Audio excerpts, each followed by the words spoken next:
This is Earth Movers with Allison Mariella Desir, Stephanie Flippin, and Verna Nesbegay Volker. A trail podcast reclaiming the narrative.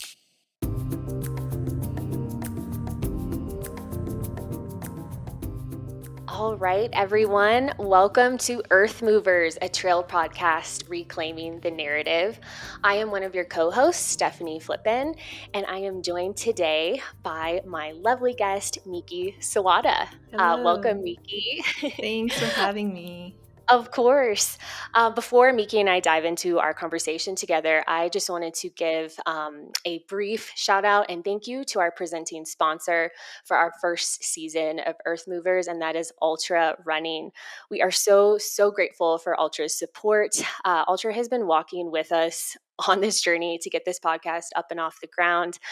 They have just demonstrated over and over again that they are really committed to investing in the types of inclusivity work that we are so passionate about, and we could not be more grateful for their support here. You can find Ultra over online at their website at ultrarunning.com. They offer a 30-day free trial, free returns, and free shipping. And again, thank you so much, Ultra, for being our presenting sponsor for this first season of Earth Movers. All right, Miki, let's dive into things. So for our listeners who might not know, Miki is actually an athlete of mine, and this is actually the first interview on a podcast that I'm doing with an athlete that I coach, and I'm very excited to dive into Miki's story. It's extremely unique, and yeah, I'm excited for you all to learn more about Miki. So yeah, Miki, you have just gotten back from a lot of travel, coming off of traveling out to New Mexico, doing a brief sort of altitude stunt, driving out to Western states, running Western states, and then this whole trek back across the country. Oh my gosh, how are you recovering? How are you doing? I finally feel kind of recovered. You know, there were a couple weeks when I could not stop sleeping. Well, like the first week after states, I couldn't really sleep because, you know, you're so hyped up and everything and Sure. the adrenaline. Yeah. But then the week after that, I just could not stay awake. Yeah. Now I'm feeling back to normal. Last week I had Okay. like my first decent run week back. Sorry, my dog's going to be whining for like the first 3 minutes and then she'll No apologies whatsoever. We're all dog lovers here. Awesome. Well, yeah, I'm glad you're back home and just sort of able to get back into your routine. That must feel really nice. But yeah, I want to go back in time a bit. So before Miki and I dive into like what brought her and I together in the sport, I would love to backtrack a bit, and we have so much ground to cover here. So Miki, you are Japanese American. Your parents still reside in Japan. Why don't you tell me just a little bit more about your upbringing, just how Japanese culture has shaped where you are today? And of course, we'll dive into what brought you over here, like your nonprofit, all the things. But yeah, let's start from the beginning. Yeah. So actually, I know I sound American, but I'm Japanese. I'm not American, but I'm a permanent resident here. I've been living in the States. I stopped counting, probably almost 30 years. Okay. But, yeah. I'm full Japanese. My parents are Japanese. And I actually, you probably don't know this, but I was born in Europe. And okay. Yeah, I didn't know my that. family moved around a ton when I was little. So I kind of bounced back and forth between Japan and Europe. And then I moved to the States for the first time in 3rd grade with my family. And then like moved away again, moved back. But since college, I've been in the United States by myself. And immigrated here since. Nice. That's awesome. Where did you go to college? I know for our listeners, Miki is a professional pianist, a professional musician. And of course, like we are going to go into all of the details there. But yeah, where did you go to school? Yeah, I went to Northwestern and I got a music degree. And for classical musicians, it's very normal to get graduate degrees in music. Sure. So I got a Master of Music at the Eastman School, which is up in Rochester, New York, affiliated with the University of Rochester. And then I went to Yale, where they have a school of music, and they have what's called an artist diploma, which is like, it's a non-degree, but it's not not like a doctorate, but it's just a performance-oriented degree. Gotcha. Yeah. Yeah. What made you want to be a professional musician? What, yeah, like, I don't tell me know. more about this. Well, it's really lucrative. No. Yeah, it's a very hard profession to make it in. Yes, right. So you really have to love what you're doing every day, which Mhm, is making music. mhm. I actually grew up not loving playing the piano so much. It was kind of like a thing Okay. that I just kind of had to do. It was kind of a Mhm. chore. But later Yeah. on, when I started growing into my own self, I started to realize the positive effects that it can have on people. Like Mhm. sometimes I just even just like sitting around my living room and playing through something and how happy it made my mom, something like Mm, that. Or yeah. yeah, or making music with friends. Like it wasn't until later in life that I started playing with other people because Okay. classical piano can be a solo instrument, right? So it can Mhm. be really solitary. But like Yeah. once I started making music with other people, like that was really fun and like the way of Mm, just like such a great way to communicate with other people, whether it's other yeah. musicians or the audience. Sure. So yeah, I was always like more interested in the effects of music rather than Mhm. like the act of playing the piano Mm, itself. mhm, mhm. Um, so yeah, naturally, I started looking for outlets for playing classical music that wasn't in standard concert halls. I started Mhm.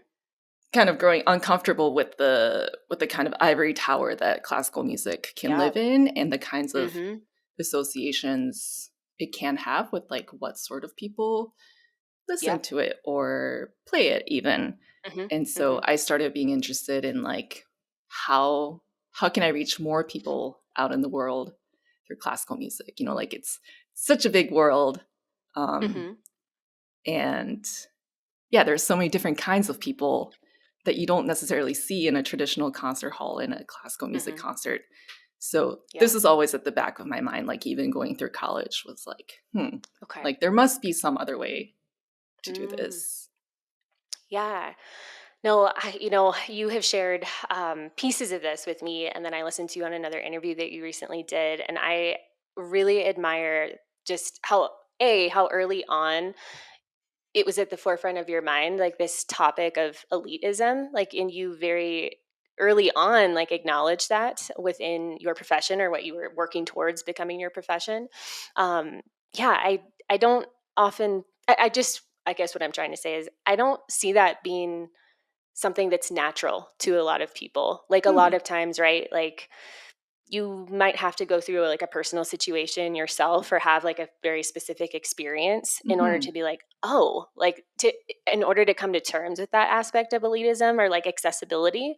I really admire you for noting that very early on, in terms of like classical music and just your training, especially like when you're in like undergraduate too. Yeah. um, Um, was there yeah, was there anything like that sort of was an impetus to that, or something like in your life that, I don't know, just maybe underscored that yeah, topic it's a little just bit? like being a classical musician itself is very Mhm. like elitist in a way, Sure, like sure. you Yeah. have to have a certain amount of credentials, like even being like, Sure. oh, I went to Yeah. Yale, like that Yeah. gives you credibility. And Hmm. like what competitions have you won is like for Yeah. Sure. pianists especially, it's like it's all about competitions and who you Hmm. know and like Hmm. what where have you played, that's Hmm. prestigious, and who have you Yeah. studied with, that's a big name. And so it's just the Yeah. whole thing, the whole culture is rooted Sure. in that. And Yeah. I never felt comfortable in that, first of all because I wasn't Okay. a Okay. Yeah. competition winning type. So like Okay. I knew that wasn't my route, like that's not what Mhm. gives me joy or like Mhm. makes me play my best, is not the Mhm. competition setting. So like I always knew that was something that made me kind of ache. Okay. Yeah. And so like I think I always wanted to get away from that kind Sure. of rat race. Makes um sense. yeah, so it's just so embedded in the culture. And Yeah. like Sure. we're kind of fast tracking this conversation, but also like Mhm. in terms of who plays classical music, Mm. it's like it's a lot of white people, a lot Mm. of Asians, tons and tons of Asians. Like Right. any music school in the United States, it's Mhm. going to be like almost 50% Asians, whether they're Asian American or from Sure. Asia. And, you kind of get lost in the pack. Mhm. And as an Asian, I think there's this mentality from other people like you really have to stand out in order Right. to be noticed. Mhm. Or else you just kind of get lumped into this crowd and you have to be exceptional.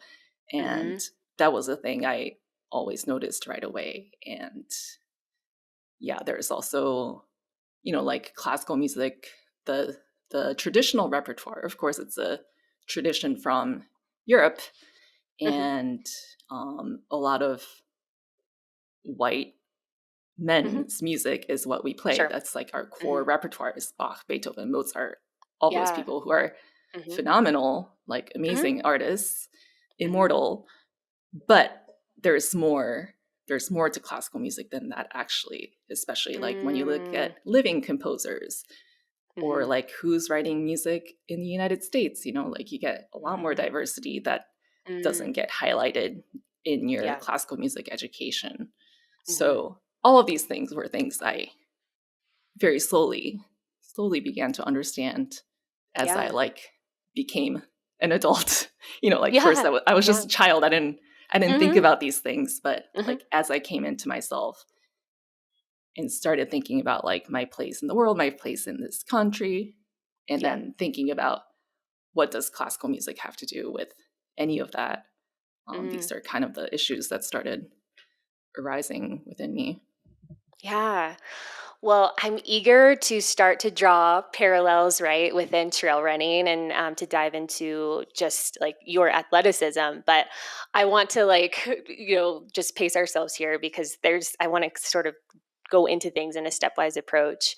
Um, but okay, so when you were younger, was there like were your parents, was your family, was this something like you going to music school, was that like a top priority for you? Was there I'm speaking from experience too, like I am Chinese Japanese American, but I am super far removed from when like my family on my mom's side immigrated, so a little bit like culturally different for me. But of course, like I was immediately put into piano when I was young. I nowhere I am not a professional musician. I can read sheet music like fairly well, Nice. but I don't really have any other talents beyond that, artistically or anything like that. But I just always know that that was a high priority, especially like on my Asian side of my family. But were you involved in sports or athletics at all growing up? Uh no. I played on like the 5th grade basketball team, Okay. and I was on the B team, which is all the kids who didn't make the cut. And I think the Okay. only game we ever won was against the 6th grader B team. Okay. That's not the Got extent of it. it. I did Yeah. do ballet growing up. I think you did too, Oh, right? same. Yeah, Yes. I Yes, I did. loved Yeah. ballet. That was like Yes. my first love. I wanted to be a ballerina Mm, forever. mm, So yeah. that's, I was active, and Okay. I love the way that like in ballet your body is a work of art, and like Yeah. movement is art, and it's so Mhm. empowering to feel that way. Yeah, It's for it's sure. different from piano. So that's what I Mhm. did. Yeah. Okay, gotcha. Um, well, yeah, I guess like from here. So, why don't you share a little bit more with our listeners? Miki has an incredible nonprofit called Gather Here like, I mean, it's really all of the facets that Miki just described to us and just your sort of passion and goals within the professional music space. But yeah, why don't you tell us a little bit more? I mean, this is such a fascinating piece of your journey and like your honestly, like your life's legacy. Yeah.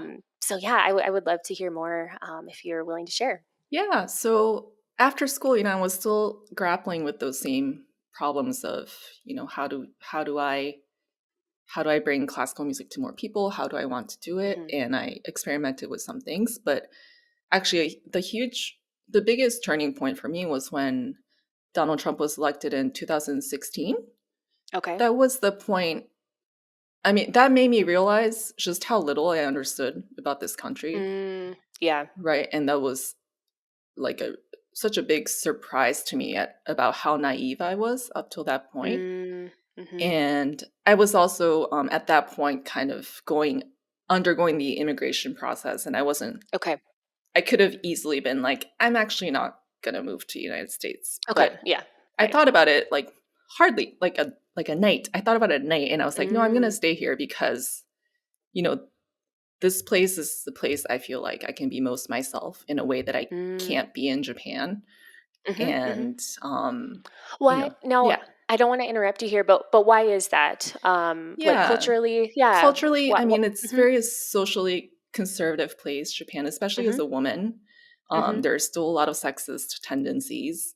Okay. And for something like classical music, again, like it's not it's a it's not normal to be doing something out of the box, Mm-hmm. out of Yeah. the predetermined track. And so Sure. Sure. yeah, there's a lot of judgment about, especially about women Mm-hmm. who are Mm-hmm. unique and pursuing Yep. their own things. All those Mm-hmm. things makes me very Okay. uncomfortable. Sure. So Sure. anyway, yeah, Yeah. so I wanted to commit to being here in the United States Mm-hmm. um and to understanding more of what's happening here that I really didn't understand from, like reading the New York Times or whatever. Mm-hmm. So I had the idea that I would take my piano and put it in a van and drive all Mm-hmm. over the country and, go to really rural places Yeah. where most people would never think of going to, Mm, and playing concerts, free concerts in community gathering spaces instead of concert mm-hmm. halls, and having them be really inclusive experiences to Mm-hmm. everyone, Mm-hmm. and using music as a way to gather people and try to find what we have in common as Mm, humans, and mm-hmm. using the tour experience to really talk to people, get to know individuals, get to know Mm-hmm. these small communities. Yeah. um, so that's how Gather Here was born in Mm, 2017. in Was the first 2017. tour, Okay. Okay. Awesome. and I'm still doing And it. yeah, Yeah. and I know, like I mean, I have been brought to our listeners. I'm not exaggerating in any way when I say this. I have been brought to tears, like following the Your Gather Here Instagram account, particularly in the concerts that you have brought to the prison system. Mhm. Have you brought those concerts solely? You're based in like the Boston area in Massachusetts. Um, when you have gone on these tours, have you like the prison systems that you have played for? Is that solely within the state of Massachusetts? No, so it No. started Okay. elsewhere. Oh. Um, Oh. Okay. so like through these tours, I'm trying to understand America more and more every time Mm-hmm. I go out. I Yeah. try to do one state tour a year. Mm-hmm. Um, and so when I started going to the Deep South, first to Louisiana and then to Alabama, these Mm-hmm. are incarceration capitals of the world in Yeah. terms of Right. how many people are incarcerated per capita. Capita, is Mm-hmm. that the word? Yeah. Um, That's yeah. and so, if I'm trying to understand a state thoroughly, I couldn't really ignore the incarcerated Right. population. Mm-hmm. So first it started in Louisiana, where I stopped by a men's shelter for men who Mm. were transitioning out of prison. And Mm-hmm. up until then, I think I was probably a little bit scared, Sure. of Yeah. people who Totally were fair. formerly incarcerated. I don't think I've ever, Yeah. I like lived a very privileged life. I don't think I've Sure. really gotten a chance to interact. So, And and there, yeah, and there's a clear difference, right? Being a Japanese woman and mhm. going there, you're not. I mean, you're not Johnny Cash, right? Right. Yeah, and they were so helpful. Like, they were so pumped to move my piano. I was like, I've never had this much, like, manpower helping me. Yeah. And Oh. just how appreciative they were, that really Hmm. made an impact on me. And so when I was Yeah. touring Alabama, I Hmm. got also, incarceration capital of the world. I got to Hmm. partner with this arts organization that's already doing arts programming in prisons. So they were Hmm. able to host me and actually bring me into a prison, and I got to play a concert. And Hmm. like, honestly, that was probably the most impactful moment of my Mm. career, um, Yeah. to me too, to be able to like to give something so meaningful It just makes me feel really lucky to be able to do what I do. Mm-hmm. And yeah, it's just a gift to be able to give in that Yeah. way. Oh, yeah. So Gosh. when I came back to Boston, I wanted to Mm-hmm. start long-term programming in prisons. So Mm-hmm. we launched that this year, and we're Mm-hmm. planning for next year. Amazing. Yeah. Awesome. Yeah, I love that. And something that you also mentioned too to me in a previous interview is you had said that you were even very aware of not wanting to be playing like up on an elevated stage. Like Mm-hmm. you're very cognizant of that, and you're very intentional about trying to be more at like eye level, and just I'm just weaving the pieces here of like your desire to find sort of like the common denominator, like amongst Mm-hmm. not just Americans, but just humans in Yeah. general. Yeah. And I love that.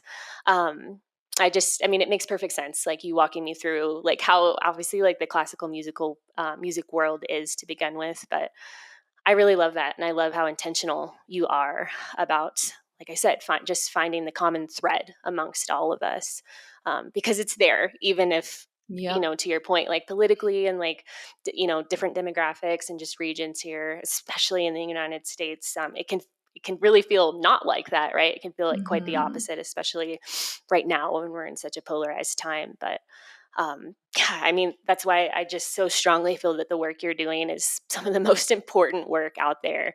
Um, I'm honestly so proud of you. I've like have my Oh. coaching hat on right now too, but I'm like, gosh, I'm so proud of who you are. It's Oh, it's thanks. incredible. I really Um, believe that yeah, like the way we can have the most impact is within our smaller circles, whether it's like yeah, our local community or within, sure, right. your workplace or stuff like that. Mm-hmm. So yeah.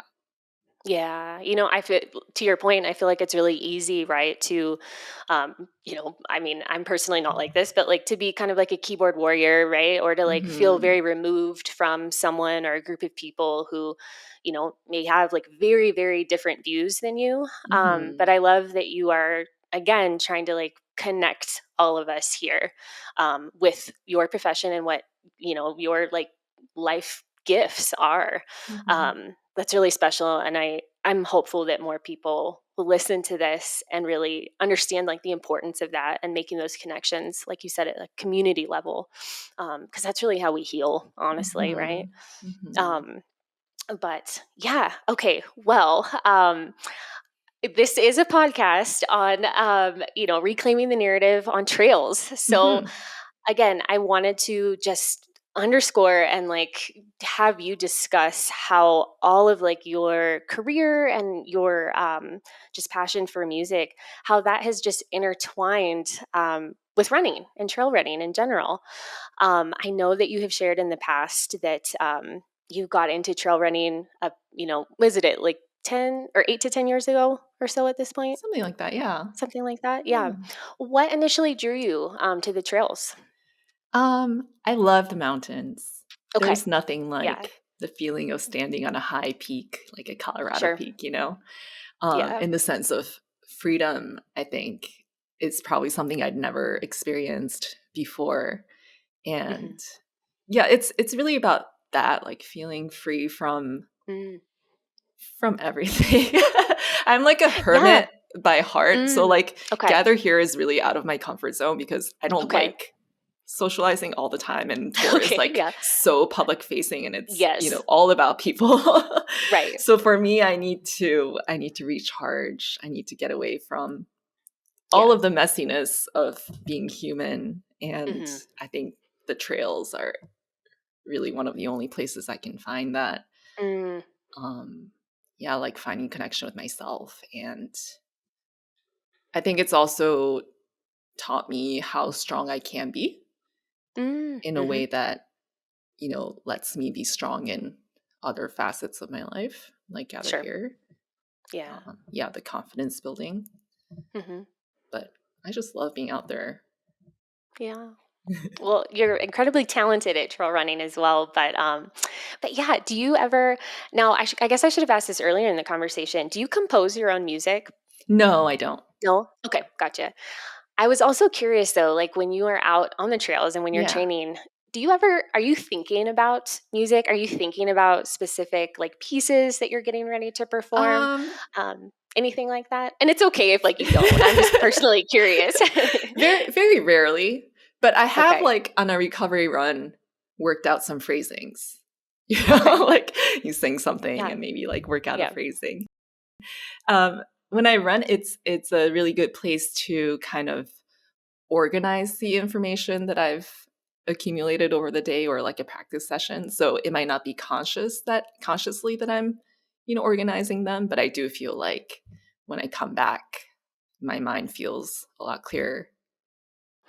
Well, I love that. I also wanted to share with our listeners. So, Miki and I were connected actually via GU Energy Labs. So I run for GU. They're my primary nutrition sponsor. But in the past couple years, we actually launched a diversity initiative wherein we accept applications from runners across the board. And we have 2 entries into Western states that we are here to sort of give out. And so that's how Miki and I were connected.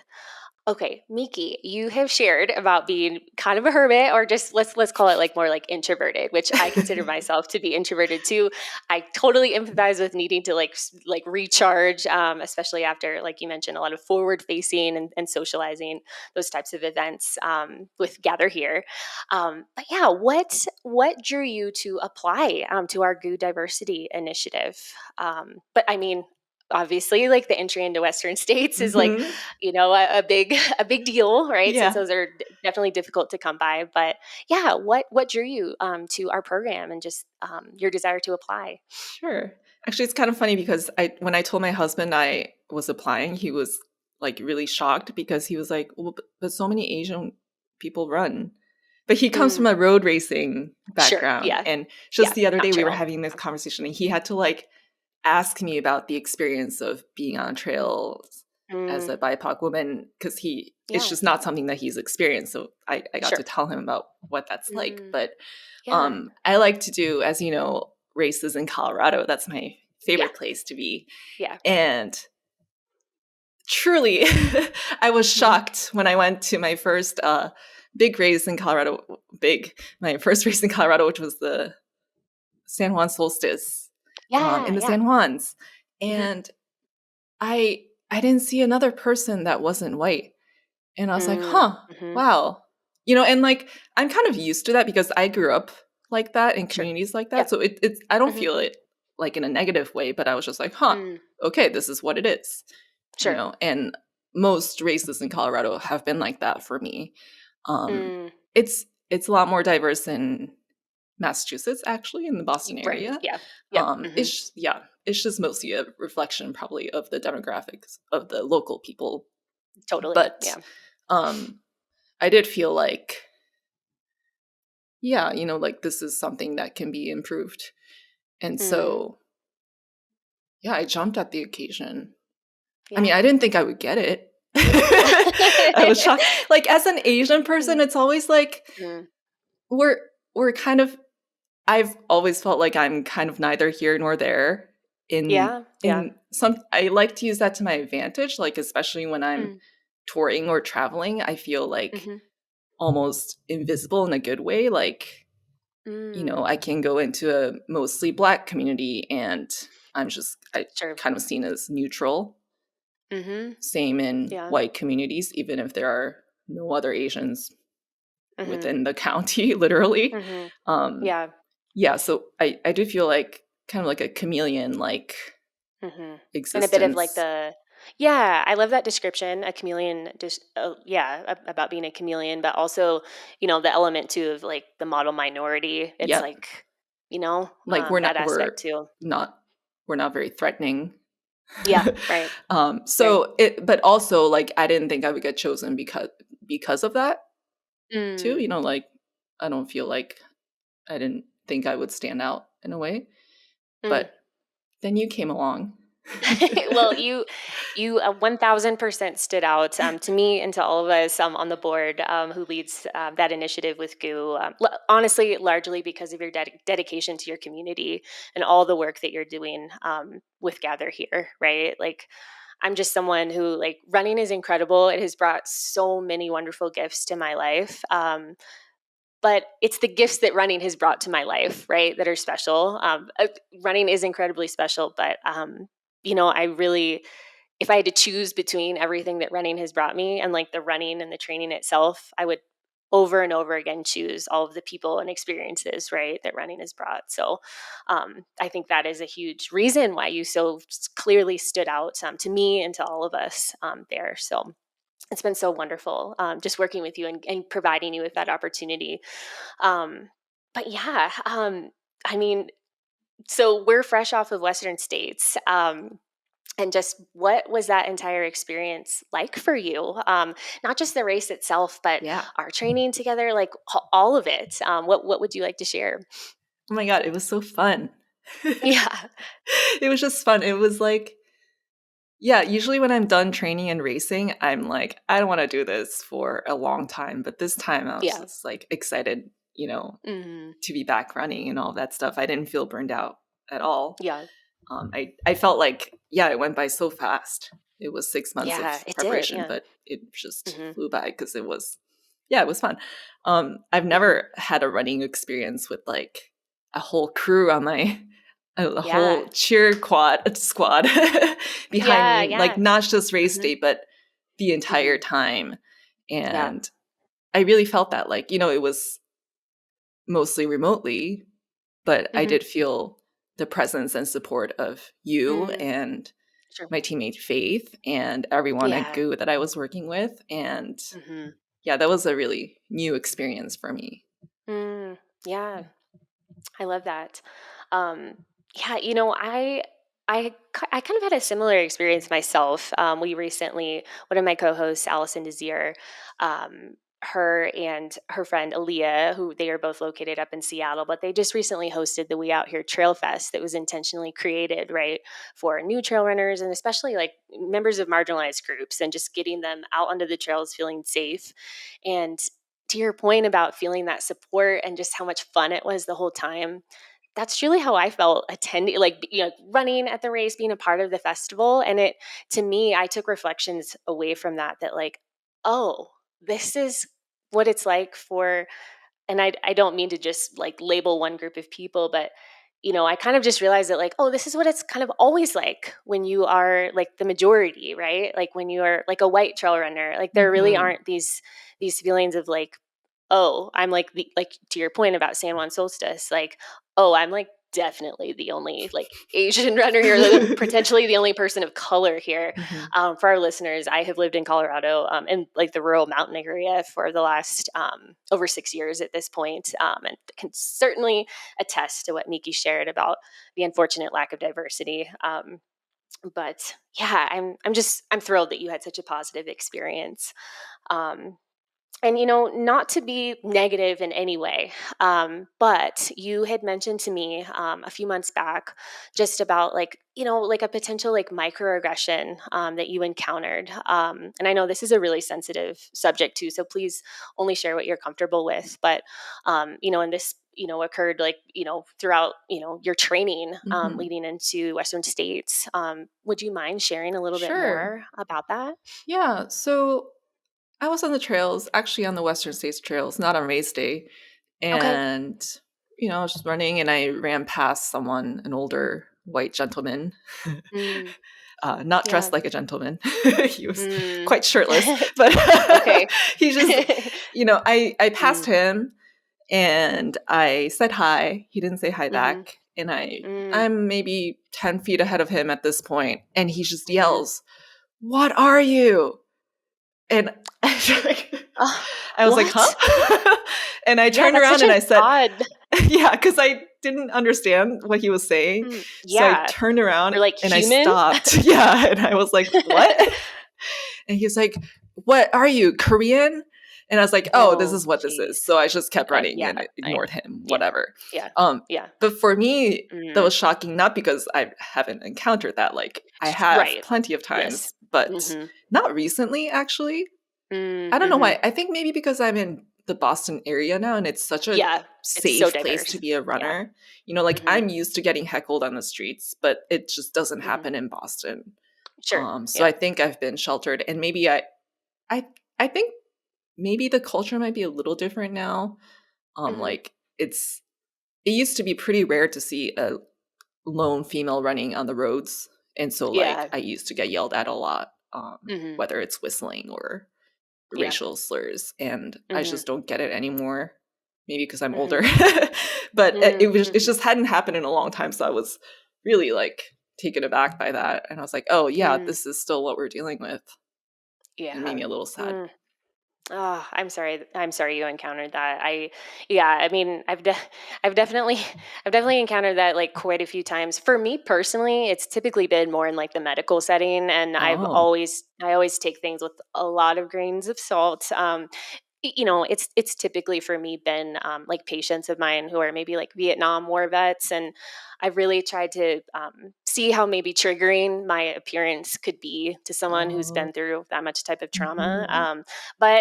I mean, to your point though, too, I've certainly encountered it with patients and other humans. Even out on the run too, where like that's not necessarily the case. They're not.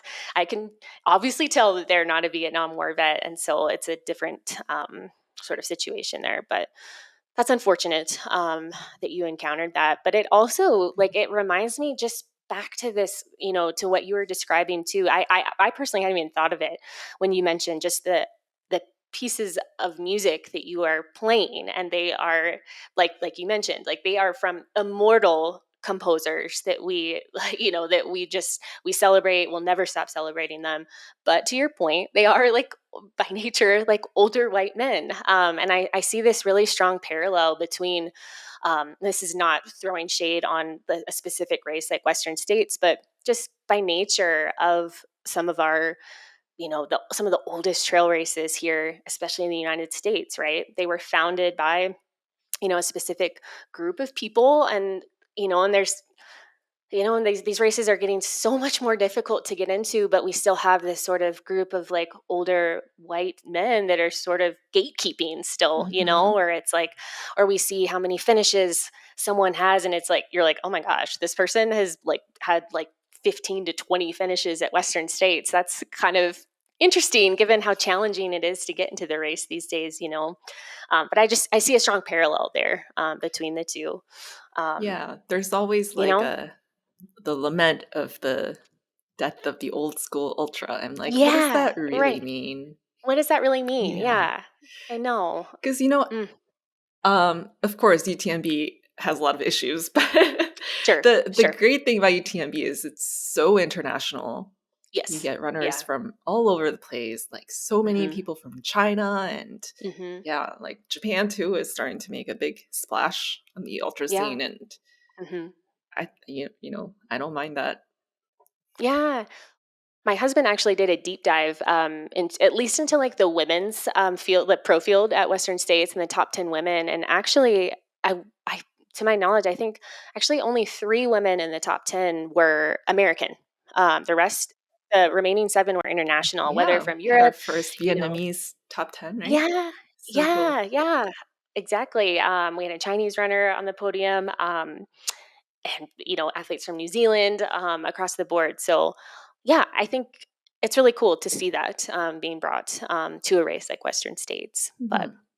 yeah, I'm going to take a brief pause here just to thank our presenting sponsor, Ultra Running. Again, we are so grateful for their support, especially in uplifting these types of conversations that Miki and I are having right now as we move through this year in 2025. We're seeing a lot of steps back from being confident and honestly having the bravery to have these types of conversations. And we are really, really grateful to Ultra Running for being our presenting sponsor and seeing the value in the work that we're doing here. Again, you can find them over at ultrarunning.com, and they offer 30-day trials, free returns, free shipping. And again, thank you, Ultra, for bringing Earth Movers to life. All right, Miki. Yeah, I mean, we've covered a lot of ground here. But yeah, is there anything else that you wanted to share just in terms of like your trail running journey? Maybe even things like what would you want to see like happen in the sport? How can we continue to make it better and a more like safe, inclusive space? I know it's like many, many things we could do, but pinning them down and bringing them, into action is, a whole other story though too, right? Yeah. Yeah. But what has been transformative for me for this Western States Hmm. experience was being connected with people like you Hmm. who are doing incredible work already. Yeah, that truly empowered me in a way to keep doing what I'm doing with Gather Here and re-energized me in a way that meeting other classical musicians doesn't necessarily. So it's been so great to see what these runners are doing already to build up momentum and, collaborating with each other. And so I think, yeah, just more of that network building between the people who are Mm, already doing things like this yeah. podcast is already an Yeah. intersection of people who Yes. have been doing this work for a long time and Yeah. banding together into Hmm.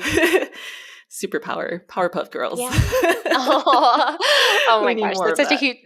I love that. Such a huge compliment coming from you. And I think you really hit the nail on the head there with your mention of intersection, right? Like none of these issues exist in a vacuum. Even your entire life story has a common denominator here too, right? Of making what you are passionate about more accessible to every human, sort of regardless of their status, regardless of um, regardless if they're incarcerated or not, Mhm. that type of thing. And just removing, I think, a lot of these constructed barriers that we as humans have created ourselves, right? To sort of like separate our, I don't know, just to separate different groups of humans and, class systems and all of that. Yeah, I can't tell you enough like how proud of you I am, and just the work that you're doing. Um, yeah, and to your point, it really is about, there's tons of wonderful people out there doing this type of work. And I think I can't say it enough that we're just so much stronger when we band together, Yeah. and we sort of bounce all of our different life experiences off each other and come together in ways to come up with solutions, right, to some of these problems that And we're then seeing. the way you're collaborating with corporations, Hmm. finding allies Hmm. who want to work with us like Goo, Yeah. like Ultra, Hmm. Yeah. on people like that. Because I Hmm. mean, in the end, sadly, in this country, money speaks, Yeah. Right. and like change doesn't happen without that kind of corporate power or Yeah. consumer Hmm. power. Hmm. Yeah, at the intersections of all those things, I think Yeah. has the possibility for a lot of change. Yeah, I know. Again, it's like I'm so grateful to be, like I mentioned, to be a part of GOO and just to have been brought on for the diversity initiative and just to be given that level of trust in terms of building it up. And for your knowledge too, Miki, this was the first year where we were very, very, very, very, very intentional about monitoring comments like on any posts that we shared on social media about the initiative and like when we were taking applications, because as you can imagine, like our first couple years rolling it out, we received a good amount of backlash from it, which Wow. is just so unfortunate and ill-informed. Honestly, most Yeah. of the feedback, most of the negative feedback that we received wasn't even, it wasn't honestly even from people who were trying to get into Western states. Like they, like they had no true vested interest in it. But yeah, I just think it's so important to continue having these conversations, and you and I wouldn't be having this conversation if you hadn't applied to that initiative. Or if you'd started the So initiative. yeah, I know. So just all of these wonderful connections are simply a byproduct of a lot of us taking what we're passionate about and putting it into action. But yeah, I guess, as we start to just wrap up this conversation, do you have any pieces of advice, whether, and it can be directed towards like, I guess, other musicians like in the space, Mhm. but also like other trail runners, other just women who maybe have a passion to get out onto the trails, or maybe not even the trails. Maybe it's just any sector, right, that they aren't typically seen or represented in. Do you have any pieces of advice for them? For me, it's the places where I found the most meaning in what I do is when I've taken a big step forward into something I'm scared of. Trail running doesn't scare me, luckily, but something like going on stage for a concert every single time is still, can be nerve-wracking. And I'd much rather just stay at home and cuddle my dog. That's like Sure, my sure. favorite thing to do, but that's not where Yes. life happens, Life Yeah, happens in I on hear that you. space where you're uncomfortable. Mm-hmm. So, if your heart is telling you want to get out on trails and you're maybe a little scared, I would say take that leap. I love that. And I love your mention too about like you would much prefer to stay at home and cuddle with your dog. Like that's always at the forefront of my mind. I'm like, oh, I just would so much prefer to be doing that right now. But I'm a very you are lazy person at heart. I would like okay. I Yeah. love being in bed, but Yeah. that's not where things happen. Yeah. Oh my gosh, that makes a lot of sense. Mm. Okay, one final question for you, Miki. What does being an earth mover mean to you? And again, there are no right or wrong answers here. It's kind of more of like an abstract question that we're going to be asking all of our guests. But yeah, what does that mean to you? Well, I had to think about this for a little while. Because first I thought like movers, like community, shakers and things, people that are shaking things up. And then I thought, oh, maybe it means like movers, like people who are moving since we're running. And then I realized it's probably meant to be a double entendre. So we're both movers in the sense that we're physically moving, people that like to move on the ground, but also people who are moving things forward in society, on this earth, as earthlings, with our love for the earth, right? Both the planet and the people. Like we're all coming from a place where we want to make this a better place. I think we all come from a place of love, and that comes with doing hard things and making hard changes, asking for hard changes, and fighting. Hmm. I love that. Thank you so much for sharing. Before we hop off, something I feel like my brain is all over the You're place, but good. no, I so appreciate you sharing what Earth Movers means to you and how like your interpretation of the term. But I meant to ask you this earlier. Have you seen the movie Sinners? No. Should No? I? Oh my gosh. Yes, I strongly feel you should watch it. Okay.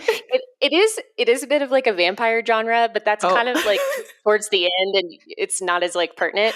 But it very like centrally focused on music and like specifically like the blues and the Oh. development of the blues in like the Mississippi Delta. But it's about So vampires? there's a vampire element to it. You kind of just need to watch it to Okay. see, Is but it a comedy? no, no, the vampire element, again, I don't wanna give any Okay, spoilers to our okay. listeners if you haven't seen it, and of course, Miki, you haven't seen it, but the vampire aspect is more of, like symbolic of, sort of like oppression and, like co-opting, like culture, and Okay. like specifically like co-opting like the blues, right, that was developed, by like the Black Mhm. community, in the Deep South. Anyhow, it popped into my mind though, just some of the things that you and I discussed. I was like, oh, Miki like really needs Okay. to see I'll Centers watch just it so we can, tonight. just so we could chat through it after the fact. No, it's just one of those like really fascinating films that makes you think. And just the music element to it too is just very, very central. Cool. In the movie. So, well, again, Miki, I'm so appreciative of you joining me for this conversation. Was there anything else that you wanted to share? Anything else that like we touched on or maybe didn't touch on at all? I don't think so. Again, thank you so much for joining us here at Earth Movers. And yeah, we'll be chatting with you soon, Miki. I'm so grateful you had me on board. Yeah. All right. Take care.